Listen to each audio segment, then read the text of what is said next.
جب کسی پہ کوئی آفت نازل ہوتی ہے تو تب استغفار منہ سے کیوں نکلتا ہے؟ ہمارے اعمال صالحہ میں کمی پر ہمارا نفس ہمیں تلقین کیوں نہیں کرتا کہ رات کو اٹھ کر بھی اپنے مالک کو منا لوں؟ جس کے لیے میں سارا دن محنت کر کر کے اس سے روزی طلب کرتا ہوں، اس روزی پانے والے کے لیے وقت کیوں نہیں نکالا جاتا؟ اے محبوب، مگر یہ نصیحت ہے ان کے لیے جو اپنے رب سے غائبانہ ڈرے، خشی الرحمن بالغیب، اور جو ڈر گیا اپنے رب سے، فبشرہ بمغفرۃ واجر کریم۔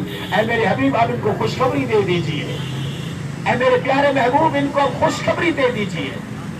کس بات کی؟ کہ اب تمہارے رب کے پاس تمہارے لیے عزت والی روزی بھی ہے اور بخشش بھی ہے۔ اور سنیے، ہم اپنے کردار سے دوستوں کو، لوگوں کو، بھائیوں کو تو مطمئن کر سکتے ہیں، وہ تو ہماری نیتوں سے بھی واقف ہے۔ اِنَّا نَحْنُ نُحْيِي الْمَوْتَى اِنَّا نَحْنُ نُحْيِي الْمَوْتَى وَنَكْتُبُ مَا قَدَّمُوا وَآثَارَهُمْ وَكُلَّ شَيْءٍ أَحْصَيْنَاهُ فِي إِمَامٍ مُبِينٍ۔ اسی آیت کے اگلے والی آیت جو پہلے میں نے آپ کے سامنے پڑھی ہے، اللہ فرماتا ہے ہم لکھ دیتے ہیں، تمہاری موت کا حساب بھی لکھ لیا، اور لکھ لیتے ہیں جو تم نے کام آج کیے ہیں، جو آگے کے لیے تم نے بھیجے ہوئے ہیں، اور ہر چیز ہم نے کتاب کے اندر لکھ دی ہے، اس میں لکھنے کی گنجائش باقی نہیں۔ مگر سورہ محمد کو اٹھائیے میرے بھائیوں، اس کے اندر اللہ تبارک و تعالیٰ فرماتا ہے کیا مسئلہ ہے تم پر کہ ہماری آیتوں پر تم غور نہیں کرتے؟ کیا تمہارے دلوں پر اتنے تالے لگ چکے ہیں کہ اب ہدایت کی بات کوئی کارگر نہیں ہوتی تم لوگوں پر؟ سنیے، جہاں رزق حلال کا حصول عین عبادت ہے اور اچھے طریقے سے دنیاوی معاملات کو نمٹانا یہ ثواب ہے، اس کے علاوہ بھی کوئی دین ہے کہ نہیں ہے؟ اس کے علاوہ بھی کوئی احکامات ہمیں نصیب ہوتے ہیں کہ نہیں ہوتے؟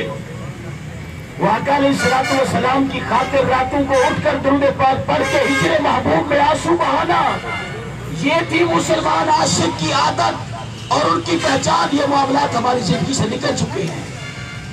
خدا کی قسم، جو شخص اس دنیا میں آیا آنکھ کھولی ہے، تب تک اس کی آنکھ بند نہیں ہوگی جب تک وہ اپنے حصے کا سارا رزق کھا نہیں لے گا۔ اور اللہ تبارک و تعالیٰ کسی شخص کو بھوکا نہیں سونے دیتا، اور روزی کا معیار پروردگار عالم نے کسی کی علمی قابلیت پر یا دوسرے معاملات پر بھی نہیں رکھی، ورنہ سب جانور بھوکے مر جاتے، سب یہ چرند پرند بھوکے مر جاتے کہ ان کو کمانے کا ڈھنگ حاصل نہیں، وہ سب شکم سیر ہو کر جاتے ہیں، سب شکم سیر ہو کر جاتے ہیں۔ ہمارے پاس توکل نام کی چیز باقی نہیں رہی۔ ارے جہاں تجارتی معاملات میں پروموشن کی خاطر کوششیں ہوتی ہیں، وہی صدقات و خیرات کی طرف بھی ہماری توجہ رہنی چاہیے۔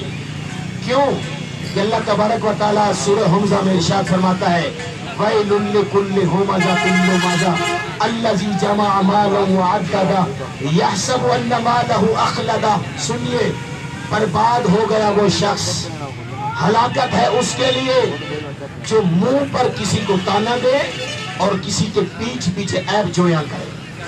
یہ پہلی آیت کا مفہوم بیان کر رہا ہوں، مگر شومی قسمت ہم یہ باتیں کبھی نہیں سننا چاہتے۔ ہمیں صرف بکریوں کی باتیں ہونی چاہیے، ہمیں صرف سرکار کی نعتیں سنائیں، لنگر کھلائیں اور بھیج دیں واپس۔ خدا را آئیے اپنے گھروں کے اندر نظام مصطفیٰ کو داخل کریں۔